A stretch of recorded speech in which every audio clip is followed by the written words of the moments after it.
सुभान अल्लाह। अब आपके सामने तकरीर के मैदान में एक बच्चे को मैं पेश कर रहा हूँ। मोहम्मद मुजम्मिल तशरीफ ला स्टेज पर और जिक्र खुदा की बात सुनाकर हमारे दिलों को मुजल्ला कर दे। न शाम मिस्र आता है न सुल्तान शाम आता है, न शाह मिस्र आता है न सुल्तान शाम आता है। नबी के दर पे नबी का गुलाम आता है और नबी की और अल्लाह की बात सुनाने के लिए मोहम्मद मुजम्मिल आता है। सुभान अल्लाह, सुभान अल्लाह। एक मुस्लिम भाई की तरफ से नायब इमाम मौलाना इमरान को 200 रुपये दिए। सुभान अल्लाह, अल्लाह ताला इनकी इमदाद को कबूल फरमाए।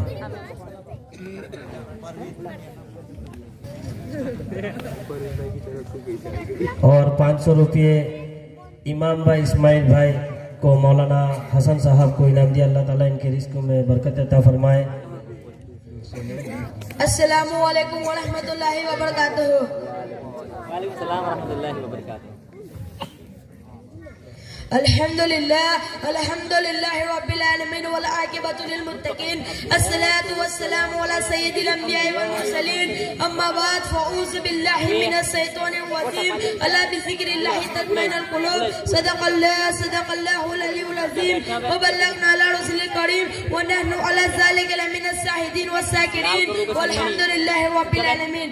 अज़ीज़ान मिल्लत इस्लामी, आज की मेरी तकरीर को उन्वान जिक्र खुदा लेकिन आई उससे पहले कुछ चंद शेर समझ फरमाए। मिले दिनों दुनिया की नेमतें मुझे मेरा खुदा ने क्या न दिया। मिले दिनों दुनिया की नेमतें मुझे मेरा खुदा ने क्या न दिया। मुझे दी गुलामी वाले मुझे इसके खैरुल वाला दिया। सुभान अल्लाह, सुभान अल्लाह। और तेरा नाम लेके हम मचल गए, तेरा नाम लेके हम संभल गए। और तेरा नाम लेके हम मचल गए, तेरा नाम लेके हम संभल गए। मेरे लम्बे क्या पेटल गए, तेरे जिक्र ने वो मजा दिया। सुभान अल्लाह, सुभान अल्लाह। गमे इश्क के रंग निखर गए, मेरे काम का सवड़ गए। गमे इश्क के रंग निखर गए, मेरे काम का सवड़ गए। मेरी चाहतों मेरे प्यार का ये मेरे नबी ने सिया। सुभान अल्लाह, सुभान अल्लाह, सुभान अल्लाह। सुभान अल्लाह बोलो। और उठे लाख तूफानों में रबर कभी आंधियों उठाए सर। और उठे लाख तूफानों में रबर कभी आंधियों उठाए सर। उसे कोई भी बुझा नहीं सका जो दिया नबी ने जला दिया। सुभान अल्लाह। आखिरी शेर समझ फरमाए कि मेरे दिल में यादें हुजूर है, मेरा दिल खजीने दूर है। मेरे दिल में यादें हुजूर है, मेरा दिल खजीने दूर है। इस नूरे उसने हुजूर ने मेरा दिल मदीना बना दिया। सुभान अल्लाह। बिरादराने मिल्लत इस्लामिया, आज सारी दुनिया जानती है हर इंसान परेशान नजर आ रहा है। दिल को चैन नहीं, दिल को सुकून नहीं, दिल को राहत नहीं। कोई इसलिए परेशान उसके पास दौलत नहीं, कोई इसलिए परेशान उसके पास रहने के लिए अच्छे मकान नहीं, कोई इसलिए परेशान उसके पास सोना चांदी नहीं, कोई इसलिए परेशान उसके पास दुनिया के खजाने नहीं, कोई इसलिए परेशान उसके पास औलाद नहीं, कोई इसलिए परेशान है बेटी है बेटे नहीं, कोई इसलिए परेशान उसके पास तालीम नहीं, कोई इसलिए परेशान उसके पास तालीम है मगर नौकरी नहीं, कोई इसलिए परेशान उसके पास माल वजन नहीं। गर्ज के हर इंसान किसी न किसी परेशानी में मुब्तला है, जिसकी वजह से दिल को चैन नहीं, दिल को सुकून नहीं। और आज इंसान उसी परेशानी को दूर करने के लिए कोई जादू करने वालों के पीछे भाग रहा है, कोई डॉक्टरों के पीछे भाग रहा है, कोई हकीमों के पीछे भाग रहा है, कोई दिन रात मेहनत करे ताकि सुकून मिल जाए, राहत मिल जाए।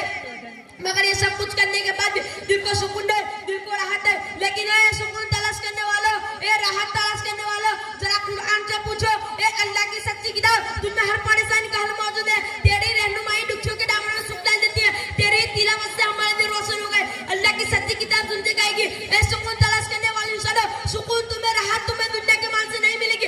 अगर सुकून चाहते तो अल्लाह का जिक्र कर लो, दिल को सुकून मिल जाए। सुभान अल्लाह। इसलिए मैं कहता हूँ कि न दौलत से, न दुनिया से, न गड़ा बात करने से, न दौलत से, न दुनिया से, न गड़ा बात करने से दिल को सुकून मिलता है। खुदा को याद करने से। अल्लाह के बंदो, खुदा को याद करने का बेशुमार तरीका सुनो। चलो तो खुदा को याद करो, उठो तो खुदा को याद करो, बैठो तो खुदा को याद करो, सोओ तो खुदा को याद करो, खाओ तो खुदा को याद करो, पानी पियो तो खुदा को याद करो। अरे जब तुम खुदा को याद करोगे तो खुदा तुम्हें याद करेगा, और खुदा याद करेगा तो दिल को सुकून भी मिल जाएगा, दिल को राहत भी मिल जाएगी। सुभान अल्लाह, सुभान अल्लाह। आसमान देखो खुदा को याद करो, चांद देखो खुदा को याद करो, सितारे देखो खुदा को याद करो, जमीन देखो खुदा को याद करो, पहाड़ देखो खुदा को याद करो, नदियां देखो खुदा को याद करो, दरिया देखो खुदा को याद करो, दरख्त देखो खुदा को याद करो। अरे कायनात को देखो खुदा को याद करो, दिल को सुकून मिल जाएगा।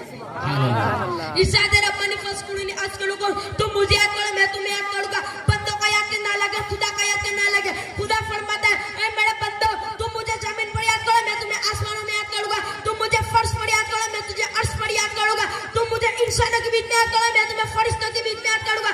तुम मुझे दुनिया में याद करो, मैं तुम्हें कयामत में याद करूंगा। सुभान अल्लाह, सुभान अल्लाह। मुसलमानों, जरा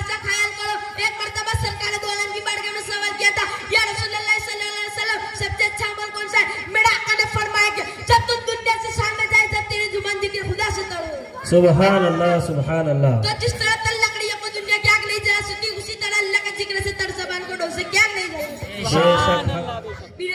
मिल्लत इस्लामिया खुदा फरमाता है मेरे बंदो तुम मुझे याद करो। अब हम किस तरह याद करो, जो जितनी जबान जाती उतनी जबान में याद करके क्या मतलब।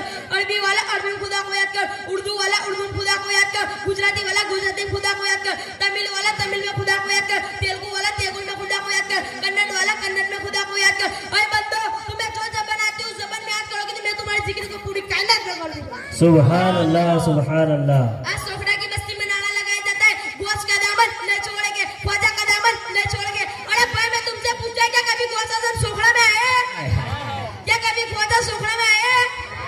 क्या गोश आजम नहीं आए मगर उनका जिक्र पहुंच गया, ख्वाजा नहीं आए मगर उनका जिक्र पहुंच गया। ये तो नहीं आए चाहे तो बोला आ सकते कि नहीं? सकते हैं बेशक। और फिर गोश से ख्वाजा का दामन दोनों हाथों से मत पकड़ कर बोल दो सुभान अल्लाह। चाहे तो आ सकते मगर आए नहीं। फिर उनका जिक्र यहाँ कैसे पहुंच गया? तहकीक करो पता लगा उनका जिक्र कैसे पहुंच गया। तो कुरान ने जवाब दिया, नादानो क्या तुमने कुरान नहीं पढ़ा? उन्होंने खुदा का जिक्र किया था, खुदा ने उनको जिक्र को पूरी दुनिया में फैला दिया। सुभान अल्लाह। आज कामयाबी के लिए लोग कहाँ कहाँ भाग रहे। अमेरिका बम क्यों बना रहे? कामयाबी के लिए। ये मिसाइल की सफे क्यों लग रही? कामयाबी के लिए। ये टैंकों की कतारें क्यों की जा रही? कामयाबी के लिए। ये चांद पर दस्ते क्यों दी जा रही? कामयाबी के लिए। ये सूरज की सुबह की तस्वीर क्यों की जा रही? कामयाबी के लिए। ये समंदर कलेजे क्यों चीरे जा रहे? कामयाबी के लिए। ये पहाड़ों को क्यों काटा जा रहा है? कामयाबी के लिए।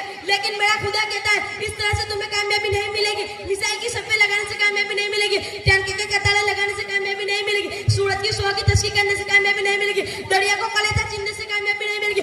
अगर तुम ये चाहते हो दोनों जहां में कामयाब हो जाओ तो पढ़ लो फस्कुरुल्लाह कसीरन लअल्लकुम तुफलिहून। अल्लाह का जिक्र कर लो तुम कामयाब हो जाओगे। बस अल्लाह को याद करो, यहाँ भी कामयाब वहाँ भी कामयाब। सुभान अल्लाह सुभान अल्लाह। इसलिए मैं कहता हूँ कि न मिसाइल से न टैंकों की कतारों से न चांद पर दस्तक देने से, न मिसाइल से न टैंकों की कतारों से न चांद पर दस्तक देने से इंसानों को कामयाबी मिलती है अल्लाह का जिक्र करने से। बेशक। सुभान अल्लाह। अल्लाह सुभान अल्लाह। वमा अलैना इल्ला बलागुल मुबीन। अस्सलामु अलैकुम व रहमतुल्लाहि व बरकातुहू। सलाम सुभान अल्लाह सुभान अल्लाह। क्या बात है। सुभान अल्लाह। सवाल जवाब के लिए मुजम्मिल और सहबीन दोनों बच्चे तशरीफ लाए और अपने सवाल जवाब पेश फरमाए। अस्सलामु अलैकुम वरहमतुल्लाहि वबरकातुहू। वालेकुम अस्सलाम व रहमतुल्लाहि व बरकातुहू। मेरे प्यारे अजीत भाई आपका इसमें गिरामी क्या है? मेरे प्यारे अजीत भाई मेरे इसमें गिरामी मोहम्मद मुजम्मिल है। मेरे प्यारे भाई मुजम्मिल मैं आपसे बेशुमार सवाल पूछना चाहता हूँ, क्या आप मेरे सवालों के जवाब दोगे? इंशाल्लाह मैं आपके हर सवाल के जवाब देने की कोशिश करूंगा। आप अपना पहला सवाल करें। ये बताओ कि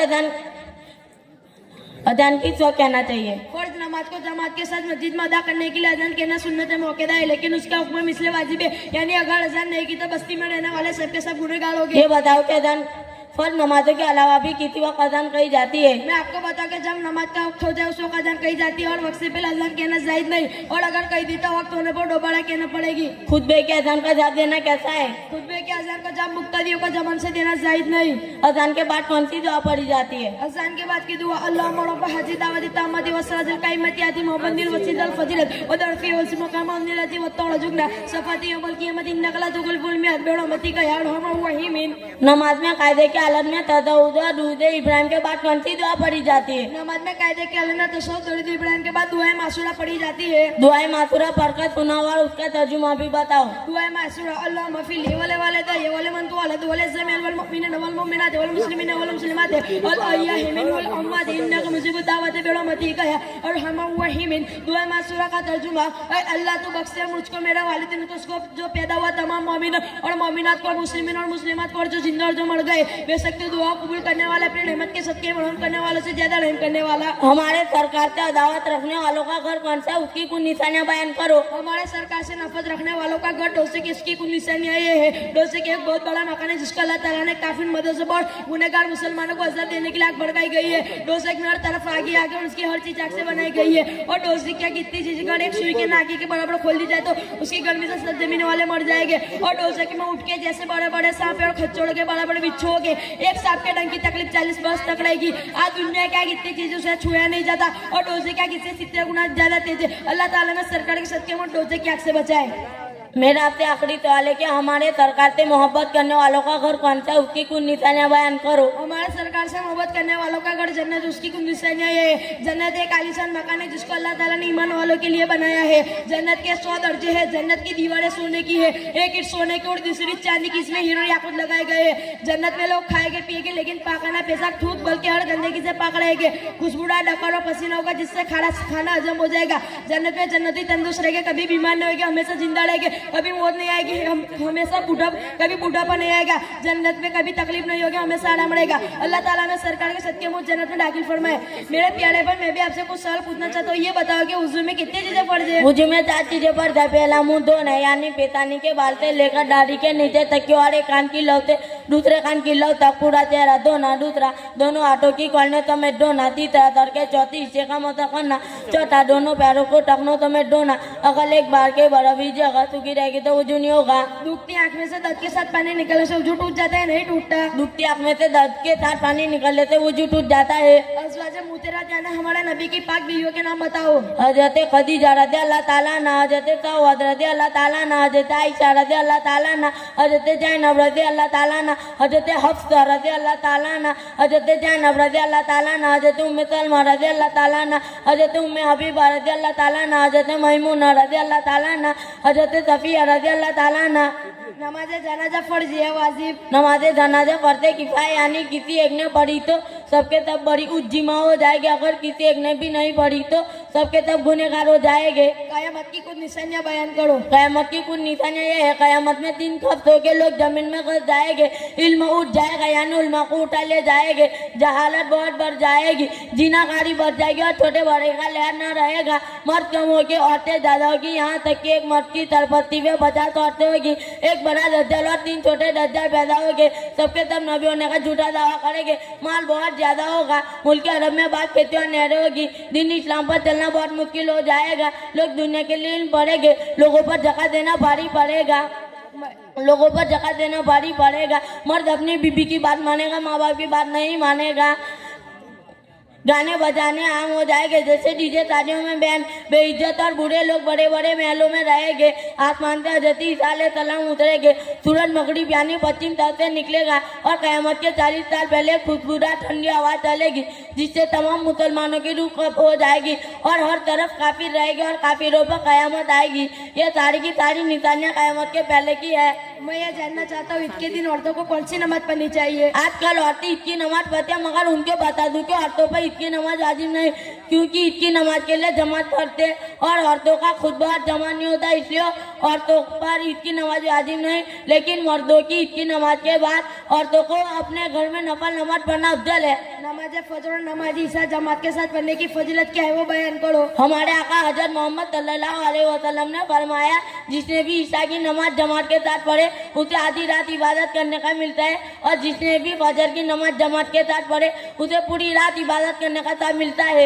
मेरा आपसे सवाल है कि ख्वाजा करीम नवाज का पैदा आपने का विशाल फरमाया? आपके सवाल का जवाब है कि ख्वाजा करीम नवाज 9 जमादी लाकी सन 530 और अंग्रेजी मार्च महीने की 15 तारीख ईस्वी सन 1136 में पैदा हुए थे और आपने 6 रजब हिजरी सन 673 अंग्रेजी तारीख 21 मार्च 1230 के रोज इतवार के रोज ईशा की नमाज के बाद विशाल फरमाया और आपकी पेशानी पर कुदरती तौर पर लिखा था, हादा हबीबुल्लाह माती बिल्ला, यानी अल्लाह का हबीब है जो अल्लाह की राह में विशाल कर गया। आपका बहुत बहुत शुक्रिया जो आपने मेरे सवालों के जवाब दिए। अल्लाह ताला आपकी इल्म में बरकत अता फरमाए। आपका भी बहुत बहुत शुक्रिया जो आपने मेरे हर सवाल के जवाब दिए। अल्लाह ताला आपको इसी तरह आगे बढ़ने की वक़्त अता फरमाए। अस्सलामु अलैकुम व रहमतुल्लाहि व बरकातुहू। वालेकुम अस्सलाम व रहमतुल्लाहि व बरकातुहू। सुभान अल्लाह सुभान अल्लाह।